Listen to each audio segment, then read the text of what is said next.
Hello and welcome. My name is Carol Carter, and I'm the founder and CEO of Global Minded. And we are delighted that you are joining us today. This session is being recorded, so you can also share it with your colleagues and your students. Following this, it will be posted to the Global Minded YouTube channel. For those of you joining us for the first time from the STEM fields across different areas, Global Minded is dedicated to creating a capable, diverse talent pipeline to get more women, people of color, all manner of diversity into the education, economic mobility, and leadership pipeline.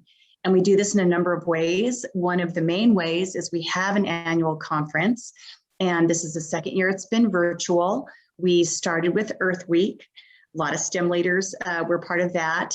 And we will be going through 10 weeks. We're in our 8th week right now. Next week, we'll have health leaders. And the following week is really the culmination. It's a tribute to our first gen leaders, and it's a leadership development program for them every day at 4 o'clock Eastern Standard Time. So all of you who work with first gen students, they're all welcome, and there's no limit to who can attend this year, so they can sign up through our website, and we welcome all of your different students to that professional development program. So today we are in our week of dedicated content to STEM stars, and the National Science Foundation includes programs. And we have some incredible people today. Many of you joined us yesterday.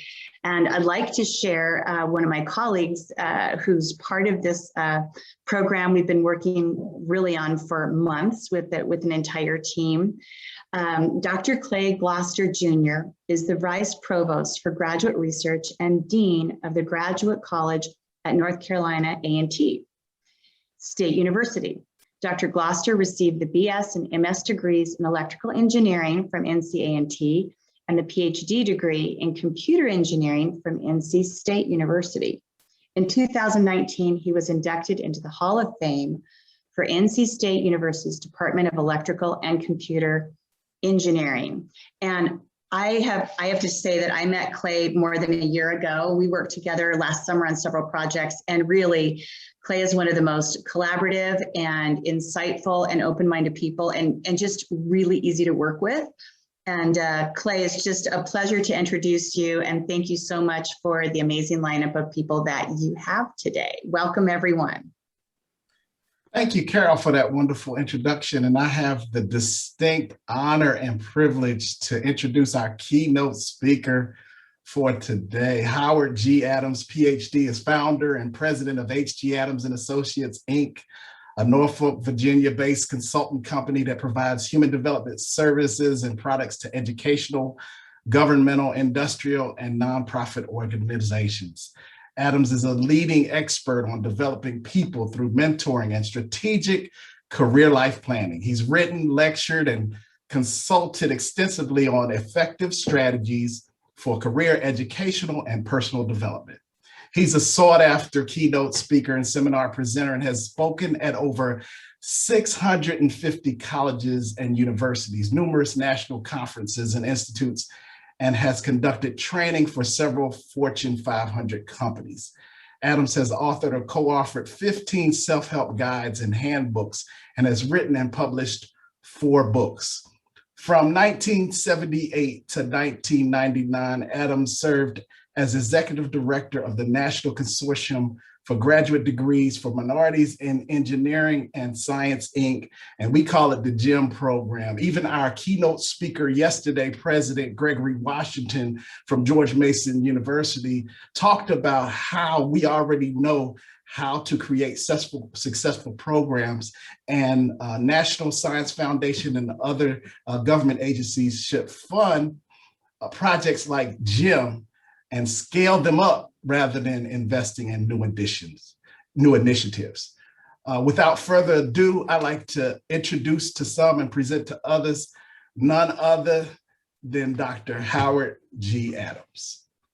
Thank you, Dr. Gloster, and thank all of you. I am excited about being involved with this program. Graduate education is in my bones. It's something that I think about all the time. I have been involved with it. And more importantly, it's a part of what I think about simply because it has made such a big difference in my life. I was very fortunate to get a chance to go to graduate school and go on to get a PhD, and it's made a big difference. And so what I want to talk about today is really just how mentoring can be used in that regard. And so I'm ready now to.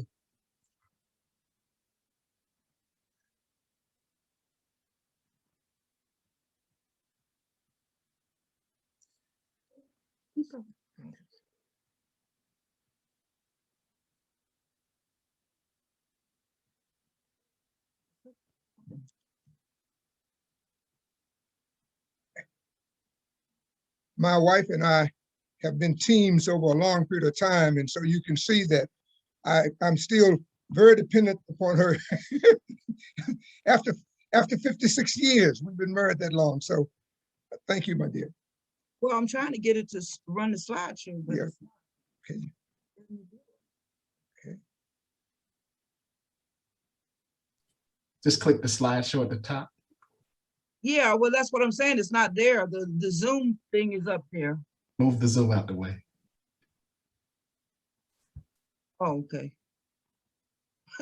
Sorry.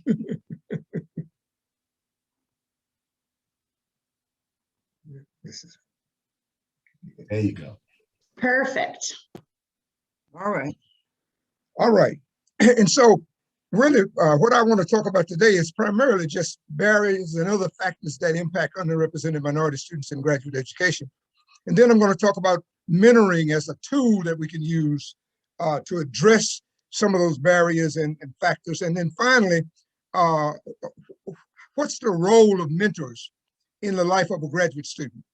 I tell students when I'm talking to them, I've been very fortunate. I've had a mentor in my life, my whole life. And I've had what I call big dogs in my life. Most of the time when we talk about mentoring, sometimes we've got chihuahuas and they're okay, but I don't know why anybody would have a chihuahua as a dog. You have to carry it if you're trying to walk fast. You have to put a coat on if it's cold. When it barks, nobody pays any attention. And so for me, I got my first big dog mentor when I was 10 years old. And I talked to students about that. I met the president of the cotton mill. I'm from Danville, Virginia, out in the country. I'm not from the city part of it. And the president of the cotton mill at that time was the biggest dog in Virginia, really, one of the big dogs in the whole state. But definitely in my little small town, he was a tremendous big dog. And I had the privilege of picking his brain about how he got to be president, how much money he made, what difference it made, and what should I do to do the same thing. And he happened to be a white male, and I want people to hear this as I'm talking to you today.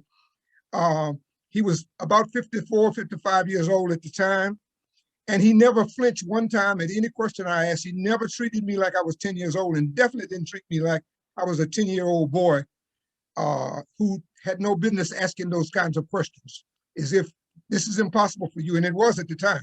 But he told me, if you want to be president, this is what you have to do. He told me that. And I knew that at 10 years old. So I've had these people in my life. And so we're going to talk about that. And so we're going to roll fast because I talk fast and I've got a whole lot of things that I want to cover with you today. And so let's see how we can get rolling on that. Let's get this thing out of the way and see what we got here. All right. Yeah, no. Okay. All right.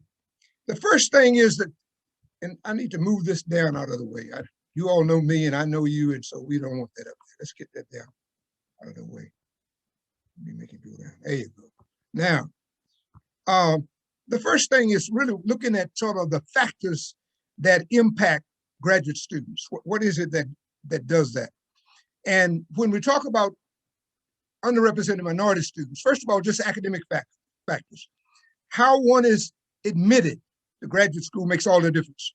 Minority students, more than any other group, tends to be admitted somewhere other than in their department, either by a special program, by the graduate school, somebody else. When you come in that way, sometimes you're not as legitimate as the other students would be. So we're going to talk about that. And it places you outside of the departmental activities.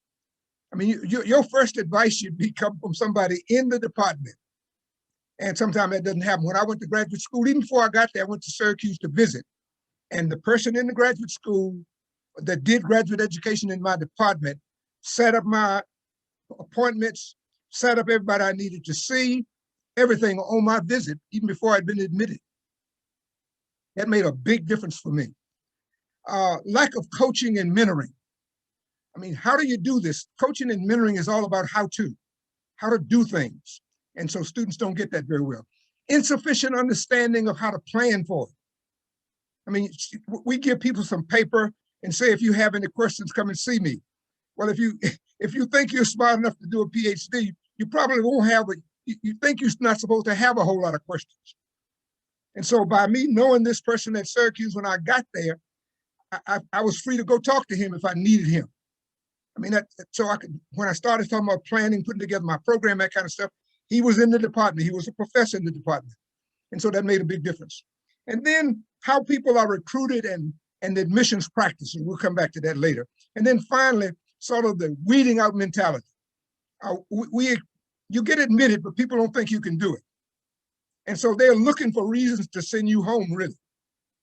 I'm just going to use language so you can understand that. And so let me tell you what I mean by that.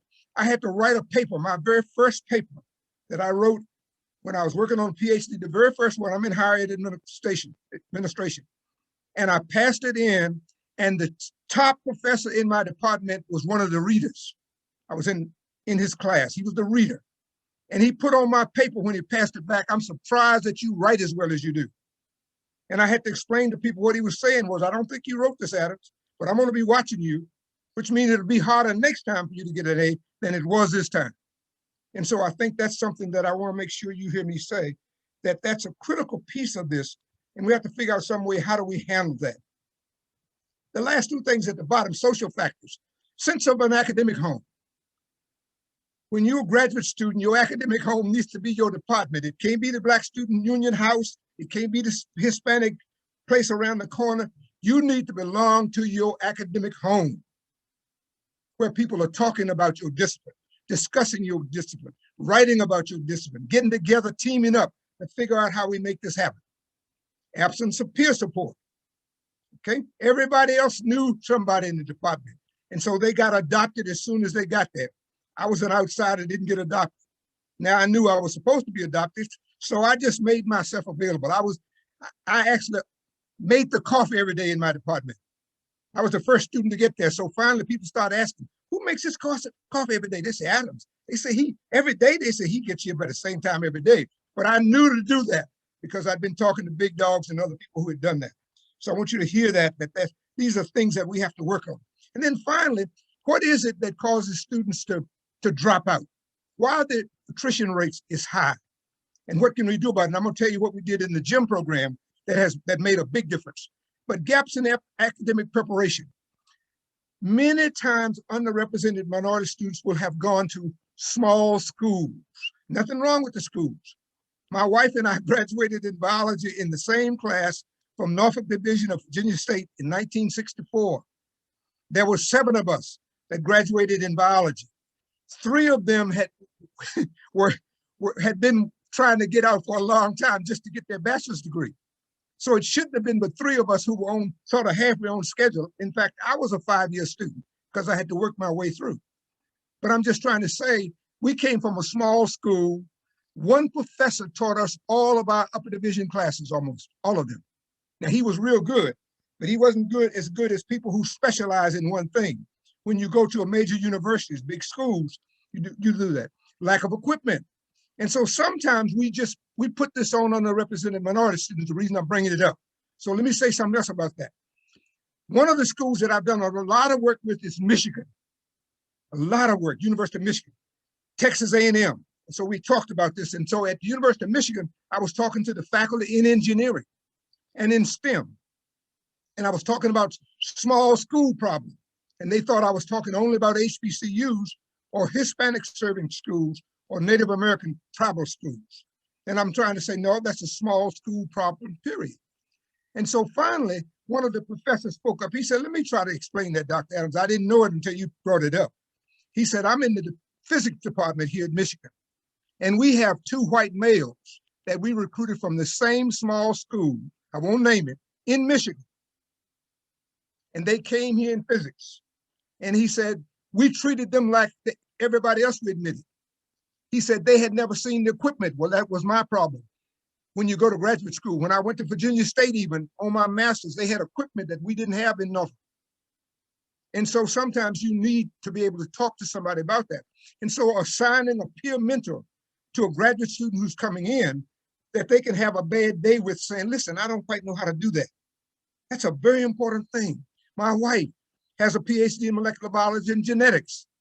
And she too came from the same small school I came to. And so she had some gaps when she went to the University of Florida, but she was an older student. And I had already got my PhD. So we talked about this. She was with me when I was working on mine.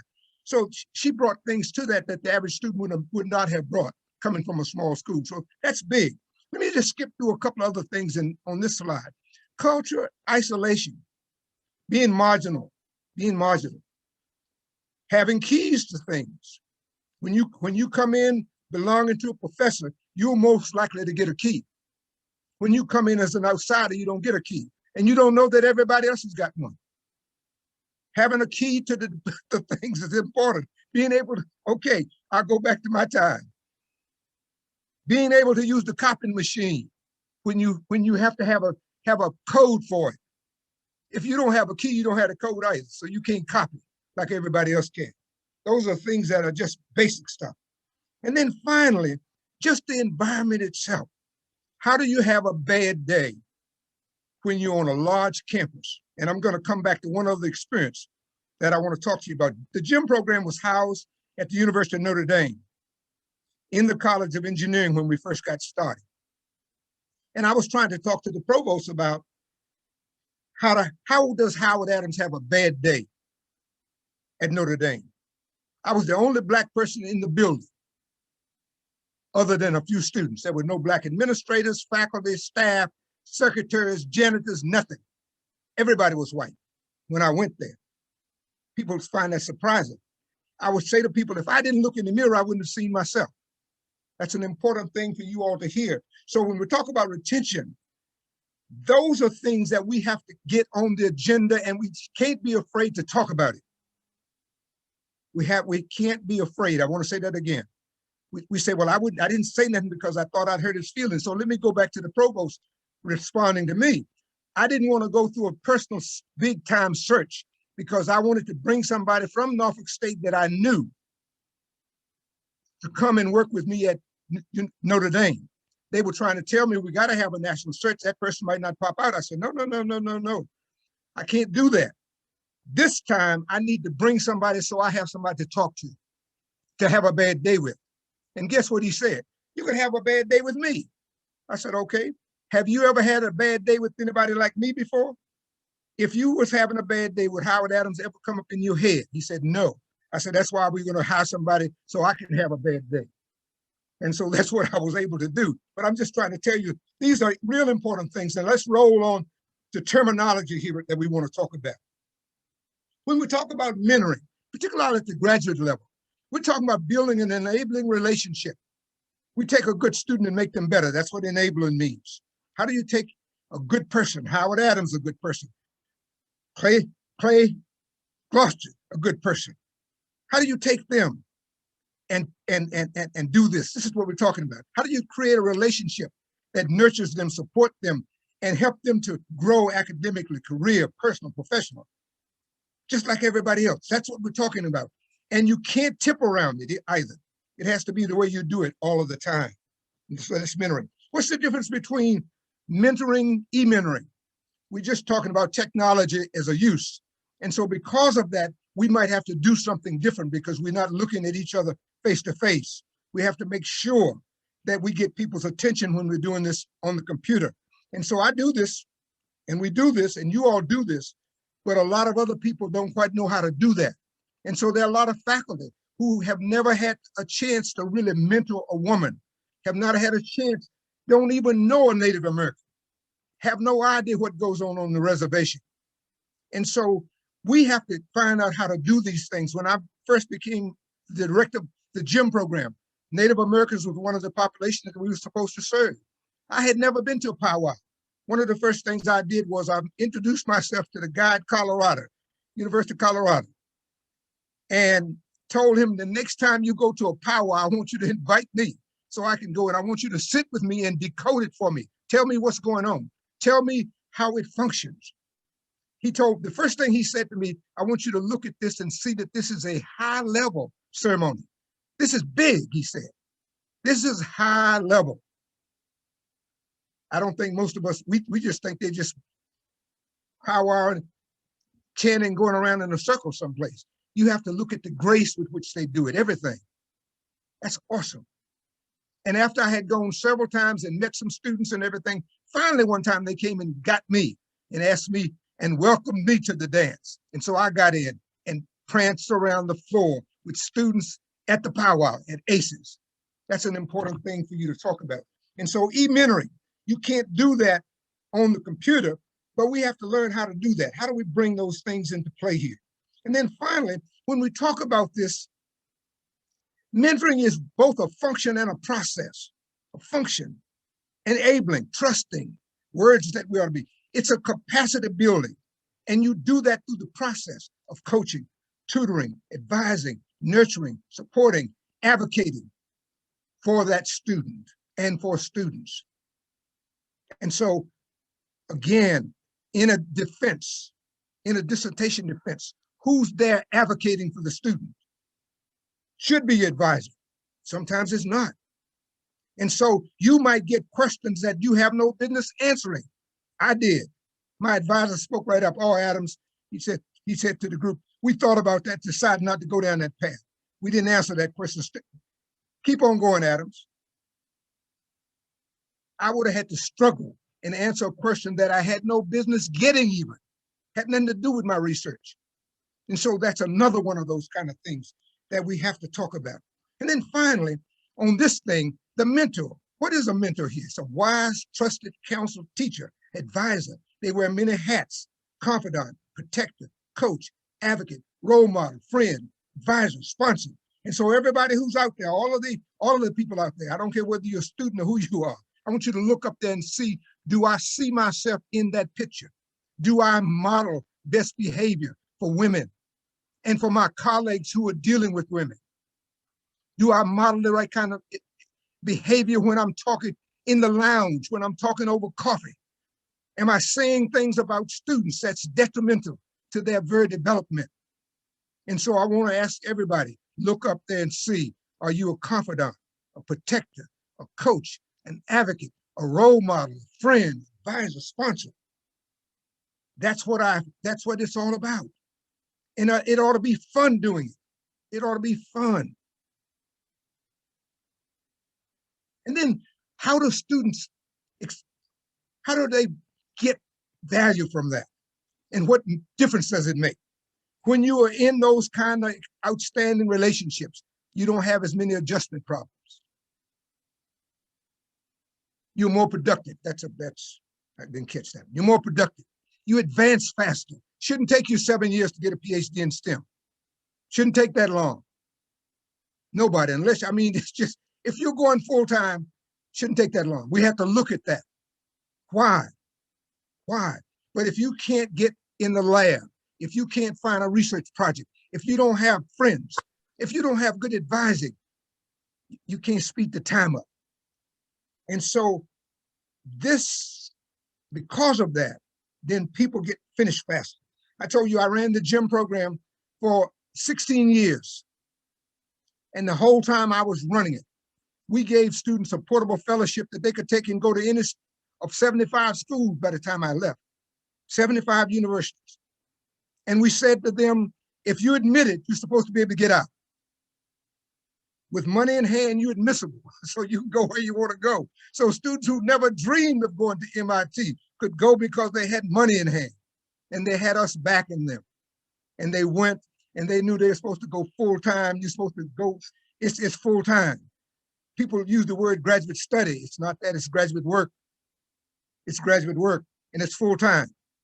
And so you come early in the morning and stay all day, you go have dinner, you come back at night and you stay some more, but you get finished yesterday. That's what I talk to students about. And so everybody who knows me know I say that. I want you to finish yesterday. And so students finished in tremendous time. I'm going to just tell you about two real quick, and then I'll move on. One of my mentees is Ursula Burns, B-U-R-N. She was the former chief executive officer and then finally president of Xerox. I met her when she was a sophomore at Brooklyn Poly, and she wasn't going to go to graduate school. I said, "You going to go?" She said, "I'm not going to go." I said, "You going to go?" She said, "I'm not going to go." I said, "You are going to go, and I don't want you to ever say that again." And so she got quiet. I said, "Now, not only are you going to go, I want you to go to Columbia because they declare they can't find you. And you're not lost. You're just across the Brooklyn Bridge. And I came all the way from South Bend, Indiana, and I discovered you. So I want you to go over there and prove that you weren't lost, that you're outstanding." She was going to graduate with honors from Brooklyn Poly. Make a long story short, she went to Brooklyn Poly, got a bachelor's, went to Columbia to get a master's in engineering. She got her master's in 8 months, a little bit under 9 months. She was finished. You can't get out any faster than that. Went to work at Xerox and ran through the place in a hurry on everything. And so I've stayed in touch with her. That was just one of the people. And just very recently, you all have seen Dr. Daryl Pines be inaugurated at the University of Maryland, College Park. I've known him since he was a sophomore at Berkeley. Same kind of thing. He hadn't planned to go to graduate school. I told him he was going to go. I said, "Why aren't you going?" He said, "Well, I don't think I can get in where I want to go." "Where you want to go?" He said, "MIT. I said, "You can get into MIT. We're going to give you a fellowship. All you got to do is apply. And you need to finish like yesterday." And that's exactly what he did. I got lots of them like that. I'm just telling you that. But this is what that's all about, that slide. And then finally, how we benefit from that. First of all, confidence building. You can do this. You can go to Columbia. You can get out in a hurry. You just got to work harder than everybody else. That's all. Resolve problems. Validate your worthiness. Get your questions answered. It creates resources for you, all of those kind of things. Clarify expectations so you know exactly what you need to do. And then finally, the alliance that people are participating in is called a mentorship alliance. And it's a partnership between a mentor that is dedicated and a protege who wants to be mentored. And it has nothing to do with age, gender, disability, ethnicity, race, generation, culture, nothing. Has nothing. We hear all the time, we come back and try to define minority students by something that we don't know nothing about. And so we see them as less than. So we expect less. We treat them less than everything. It shouldn't have anything to do with anything at all. That's just characteristics that people bring. That's a part of their personhood. That's a part of that. And so, yes, I'm Black. Yes, I was disadvantaged. But that doesn't mean I can't clear that up. Yes. And so we have to get over that. The mentor. Mentors, first of all, just respects the protege's worthiness, ability, personhood. You value me as a person. They promise in their heart, "I will do no harm." Howard Adams, if there's somebody who wants to help you get out, it's me. And that's what I say to students. If there's somebody who wants you to do well, it's me. So you can call me in the middle of the night, anytime. And so people who know me know that I say that to folks. But I want you to look at that. You share your personal and professional experiences. What made a difference for you? How did you get over these things? How did you find a dissertation topic? How did you pass qualifying exams? How did you do these things? Sometimes we come from backgrounds where we don't have that kind of information. And by the time we figure it out, we're already in a deep hole. I didn't know that everybody in my department had a key. I wouldn't have known that unless I just was an older student and I knew to get there early and observe everything. People came and had a key to get in. I didn't have one, so I had to go find out, why don't I have a key? And they looked surprised. "You mean you don't have one?" "No, I don't have one." And so they finally gave me a key and I could get in early. You can't do well in sciences if you can't get in the lab. And so having a key, but if you're not admitted correctly, if you're not admitted through your department, if you don't have a big dog in your department, somebody to make sure you got a key, you can't do well. And so we come in on the outside of all of that. We're peripheral to too many things. And that's important. Finally, to the protege, what I say to them is you have to want to be influenced. You have to, you can't be a know-it-all. You have to be willing to share your needs and expectations, talk about what you need, what I need from you. I need a key, so I had to go find somebody to say, everybody got a key but me. I don't know why I don't have a key, but I need a key because I can't get in. I need it. When I went, you had to have the Autotron to the copying machine, and it was locked up. Other people had a key to it, but me, I'm an outsider. I didn't get admitted through my department like everybody else got admitted. So that's big. And then finally, how do we put these alliances together? The mentorship relationship is an alliance. It's an alliance. It has a protocol to it. And so part of what should happen to us in these relationships is, first of all, just somebody providing orientation to the protocol, practices, and processes. I didn't know everybody had a key to the lab, to the office, to the copying machine. Everybody had one but me. I didn't get admitted directly through my department. How do you do that? How do you do that? So I got funded in a different place. That's what I mean. I got funded in a different place. And so that's real important. Sometimes when you come on a fellowship, my wife went to graduate school at the University of Florida on a fellowship. She had her own money. She really didn't need to have to be answering to anybody when she first got there, but she needed to know that she needed to belong. And so the only way to belong is to get involved with everything that's going on in my department. And so she knew that. And so therefore she started going to things, even though she didn't have to go, because she was not on an assistantship. She was on an outside fellowship. And that's real important for us to hear. For mentoring, which is the piece I want to just sort of end on here. First of all, you have to have a regular schedule. When are we going to meet? How often? And up front, the mentor has to be the person that brings this into play. The mentor has to do that. Clarify what the roles and responsibilities are. This is what I'm going to do for you. This is what my expectations are for you. This is how you engage me. All the kind of things that you need. For instance, students that I talk to, and I mentor a lot of students, they know they can call me at home even. They have my phone number, but I put it out there. Everybody who knows me know I will say, don't abuse this privilege.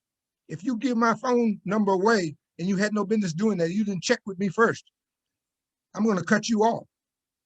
And so that's all it is. And so how do we do that? Those are very important things that we talk about. Here are things that underrepresented students specifically mentioned to me. This is what I've seen over time. My mentor was available to me and took time and interest in me. They listened to me. They modeled good professional behavior. Women, that's real important for women out there. We treat them differently. Sometimes men, you say things that you have no business saying to them at all. You should have, as a mentor, mentors ought to have their protege's best interests at heart. If there's somebody who wants you to be successful, it's me. That's what the mentor has to say. So that's what faculty has to say. That's what administrators have to say. Let me come back to that again. If in those persons' heads, the adults, the people who are responsible have to have in their head, if there's somebody who wants you to be good, it's me. If there's somebody who wants you to be successful, it's me. And so I'm going to stretch you. I'm going to give you everything I got. You can call me in the middle of the night. Before you quit school, I want you to call me. Let me tell you what that means. Young man, he's Native American from Navajo Reservation. He was attending Arizona State. He was disgusted. He was going home. He was going to quit. In fact, he tells me he had his bags packed. I was coming on campus to speak, and the person who deals with Native American students on that campus said, before you go home, please do me one more favor. I want you to go hear Howard Adams. And I talked about what you have to do. I'd never seen him before. I just gave a workshop to Native American students on what it takes for you to be here and why you ought to belong here. If you're from the Navajo Reservation, that much of it is located in New Mexico. okay? I become available to them. I listen to you. I model the kind of behavior that you have to do. That's what you got to do. Guess what happened? He goes back, he goes back to his dorm room and unpacks his bags, and he stays and he speeds it up. I was running the gym program. We had portable fellowships. He applied, got a portable fellowship that he took, and he could go to MIT. He didn't know he could do that. That's what we convinced him that he could do. He went to MIT, and his sponsor was Intel. Got finished in a hurry. Went to work for Intel. In a very short period of time, he became the international person who dealt with a particular part of Intel. He traveled all over the world. I used to see him. I would hear from him. He'd tell me, I'm so glad that you came and talked to me, not at me at all. You were talking to us one-on-one. He stayed more than 30 years. He's retired now. And he tells me all the time, had I not met you, I would have gone back. And so what do? We value them as their personhood. All of the students, women, short people, tall, and it doesn't make any difference who it is, with the staff, with the janitors, everybody. We should be treating them for their personhood, the person that they are and what they can be. And we do that. So you can get people to change their lives because of that. And that's a whole different kind of discussion at another time. And then finally,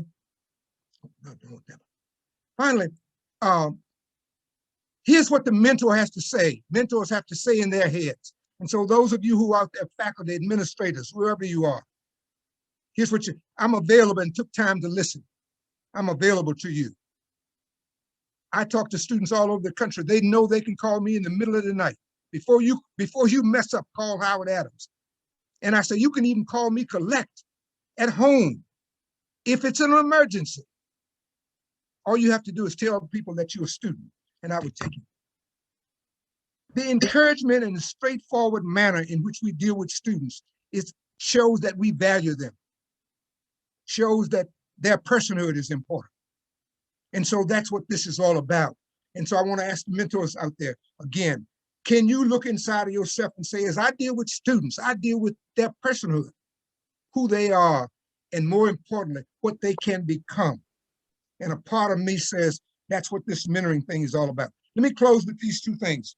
First of all, just in terms of how do we do better with diversification of graduate education? First of all, everybody should order what we're currently doing. What's the goals here for diversity?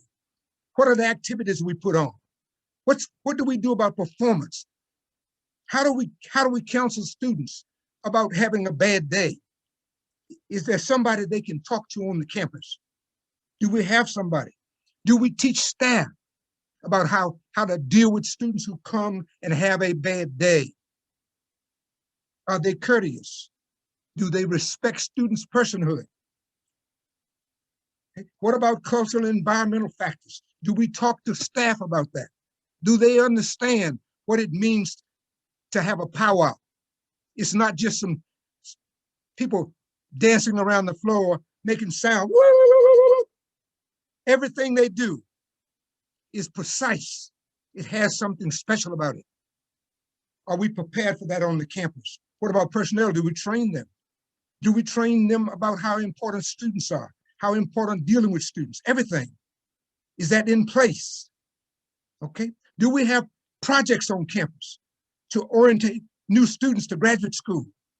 Do we help them fill out their coursework?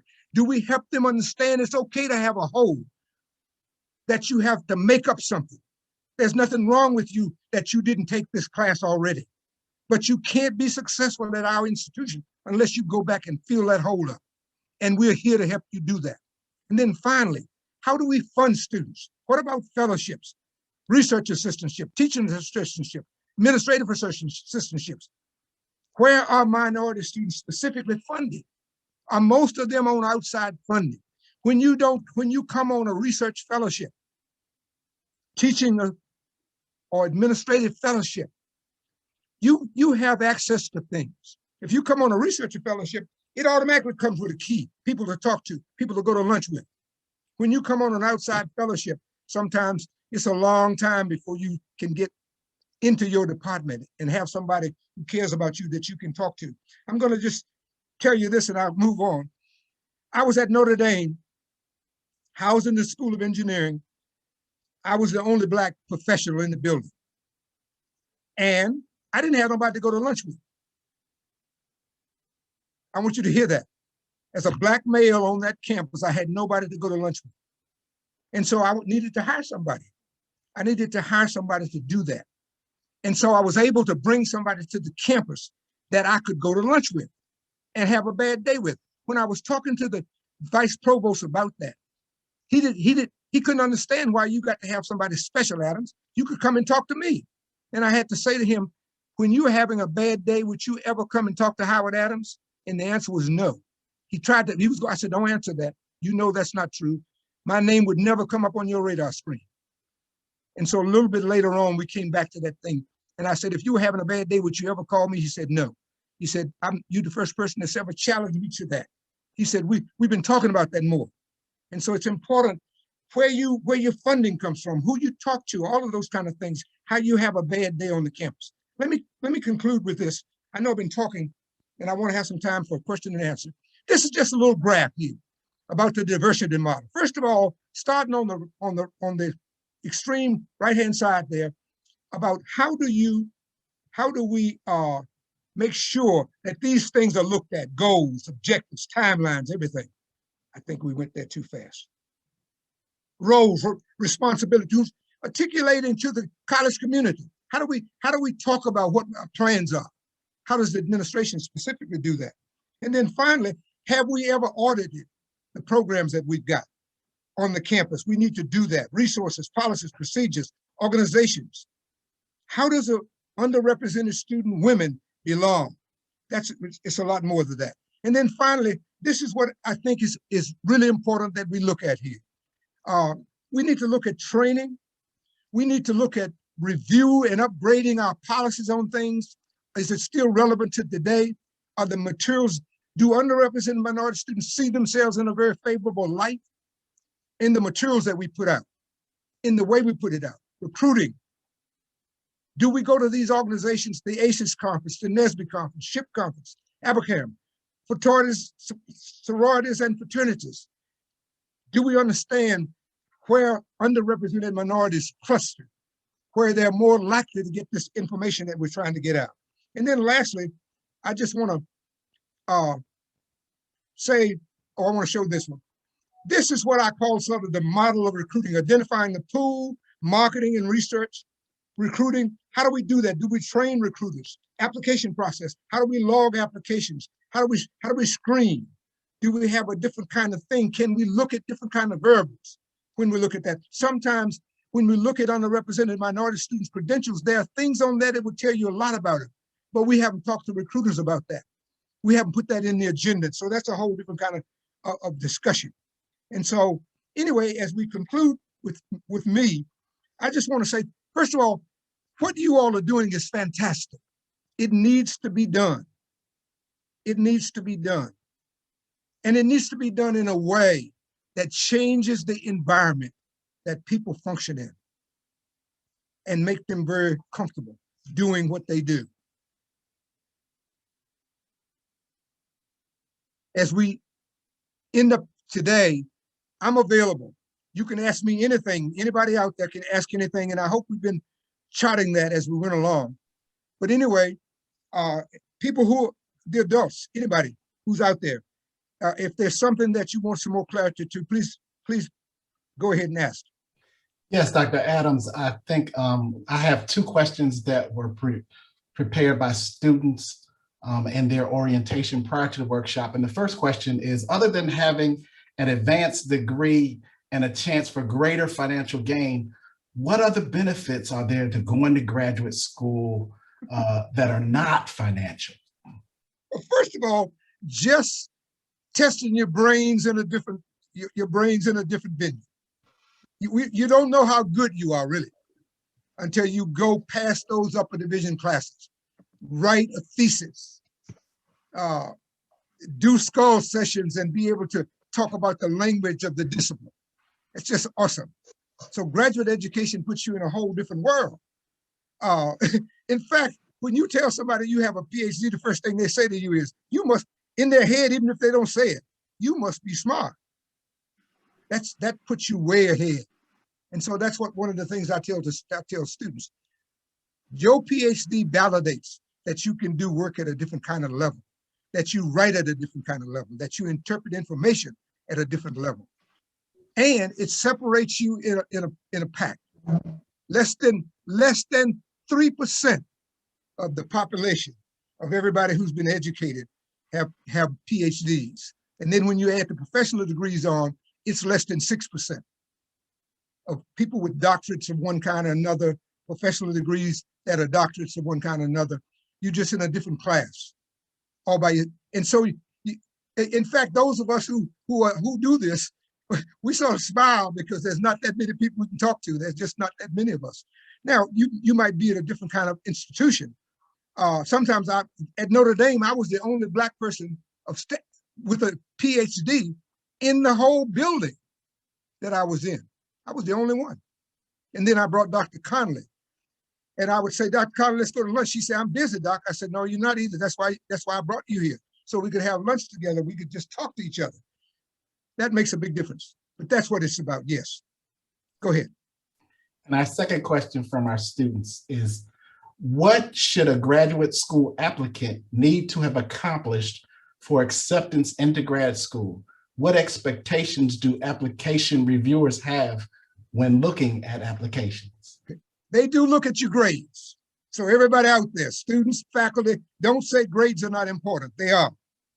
But the student has to feel good about the grades that they make in the sense that I gave it my very best. I'm one of those students. I went to Norfolk State when it was Little State, and I was way behind. My wife had advanced chemistry. They didn't teach that at my school. She'd had advanced calculus. They didn't teach calculus at all.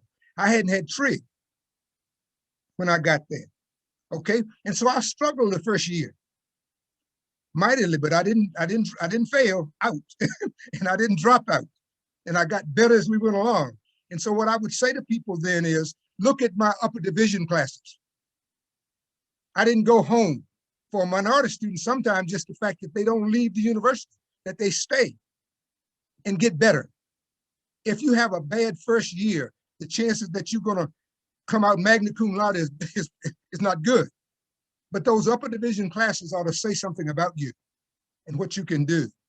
And that made all the difference. And so, yes, we might need to look at an application differently, but we have to tell the student how to talk about their application, how to talk about their background, talk about what their experiences have been that make them different. That can make all the difference. So we have some questions in the Q&A. Okay. Suzanne Barber, Dean of the Graduate College at UNC Chapel Hill, she says, I noticed your slide on factors that influence diverse student attrition does not include access to diverse faculty in the discipline. Okay. Does that make a difference? It makes a difference, but when you talk about the discipline, it depends on what discipline you're talking about. In STEM, the numbers are too small to scatter them all over the country and have a mass of people at any one place. Unless you at a historical Black college, a Hispanic Serbian institution, a Native American tribal school, that kind of thing, you'll find the numbers there. Some places for women, we still just don't have enough women in STEM. And so we've got to work on who's there. Would it make a difference if we had more people? The answer is yes, but we can't wait on that. The people who are there must make the difference. And so we have to do training. We have to do this, the conversation without any apologies whatsoever needs to be done with faculty. And so I'm going to stretch that out, but we ought to be running workshops for faculty on how to handle diversity in STEM, which is what we're talking about. How do you do that? How do you understand that I can't get in the lab if I don't have a key? I came on outside funding. I didn't get a key right away. If you come on a research fellowship, you get a key right away. So you can get in the lab. You can come anytime you want to. I can't do that. That makes a big difference. And so those are things that we have to be very cognizant of. How people get admitted. Do I have colleagues there's some people. When we assign people, we could do that with the people we got. You've got people there who are very good. It would help. I keep saying to minority institutions, we ought to hire more majority persons who are not even sure they want to teach yet. But we bring them on the campus, they have PhDs, expose them to what we're doing, help them become better. At our institutions, right now, we can't compete with the same kind of faculty because everybody's looking for them. So that's what we're talking about. That's a good question, though. Go. Okay, the next question. What are some important theories from the literature about mentoring diverse graduate students that you could share with faculty? Okay, the literature says this. First of all, you have to set a time that I'm going to be, as a mentor, that I'm going to be available to you. Okay, and that even includes when you can call me when I'm not, I had my advisor's phone number at home. It's not a personal kind of thing. It doesn't have to be personal. He was just available to me. He was available to me anytime. And so a lot of it has to do with how do you do that? We have to use the faculty that we got, and we have to offer training on how to do that. And this training can't be one that you apologize to. It can't be where everybody has to worry about, I'm gonna hurt somebody's feeling. I mean, I was giving a workshop at Texas A&M, and I was talking about the fact that going to graduate school is free. That one of the things that the GEM program did, we provided students with portable fellowships that made education free. And a white faculty member jumped right up and he said, "You mean minority students don't have to pay?" And so I said, "Did you pay?" He looked shocked. I said, "With the room," I'm asking the whole room, this is all faculty, anybody in here who's a faculty member, if you paid to go to graduate school to get a PhD, please stand. Nobody got up. Even the few people who didn't have to pay, who didn't have nothing, they wouldn't even stand up. So it doesn't cost anything to go to graduate school in STEM. We have to say that. What we say now is that these pitiful minorities are getting money. Everybody gets money. In STEM, you don't have to pay. If you go full time, the number of people who are paying is there's something wrong with it. They just didn't know how to do it. And so that, yes. So we have to make sure we do training we have to do training for staff. Students come to the wrong office and we treat them like you're crazy to be in here. I didn't know where to go. So you should say, wait a minute, let me hear exactly what you're talking about. Let me see if I can get you to the right place. So I do training for staff, and I do hard training. No excuses. I don't like people who make excuses. So I don't want you to make excuses about what it is you didn't do. No. So that's what's important. I think we have not done this very well because we make excuses as to why we can't get it done. We have to demand more. And so on the campuses, senior level administrators have to be talked to hard. Hard. I would go see the provost and let him know it should be embarrassing that in engineering, there's not another senior level person that a student can go to. Nobody. I don't work for the university. You all just house me. They come to see me and I'm available. But you ought to have somebody over there. And so you go find somebody. That's important. And so I think that's what we have to. I hope you don't think I'm screaming at you, but this is all I do. This is all I do. I've got a whole lot of people out there who will tell you the first Native American to get a PhD in engineering, she's mine. She's a full professor at Michigan. And she'll tell you, had she not met me, and she was going to tell me she wasn't going to go to graduate school, I said, you're going to go. You're going to go. And so I said, don't even think about it anymore. You're going. And so that's what we have to train people how to do these things. And so thank you all again for inviting me. I have not been screaming at you. And I'm not angry. I'm disappointed. I'm disappointed that we haven't done this better. We can do this a lot better than what we're doing. The last thing I want to say to you, I didn't get that in and I should have said that. The best in STEM, the very best financial aid is a research assistantship because it comes with an advisor. It comes with colleagues that you can go to lunch with. It comes with a key to the lab. It comes with equipment. And in many areas in STEM, particularly out of the hot areas, better than 60% of all that money goes to international students. And so I want to put that on the agenda. We have to talk about that. That's not fair. They get all the degrees in their country, and then they come and get half of them over here. We ought to be real embarrassed about that.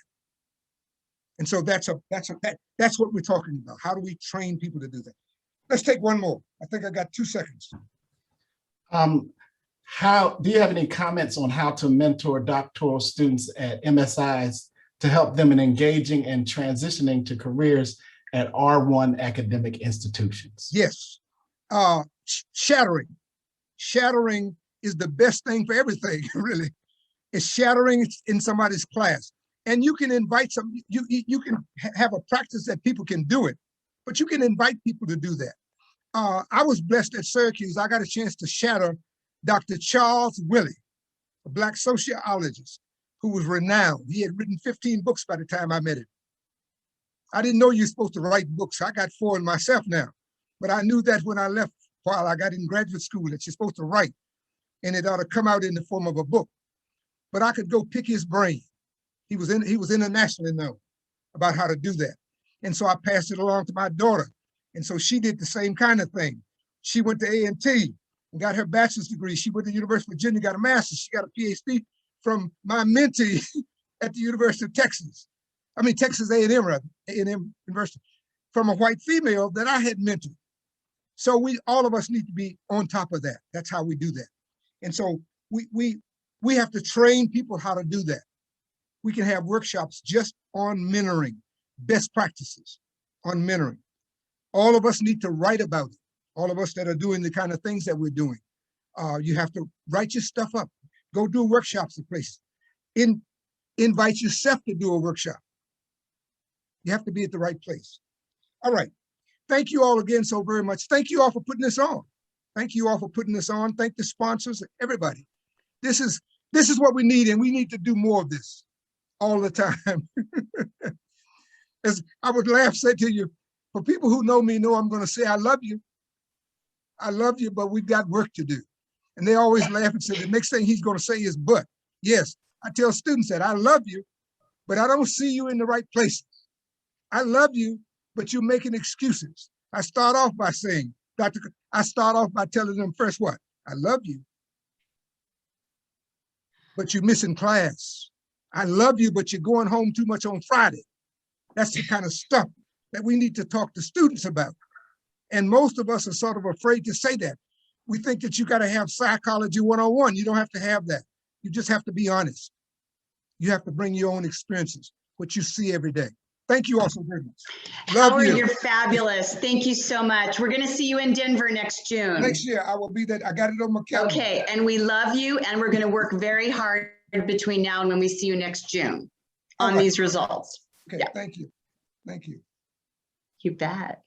Cindy, are you going to introduce the next panel?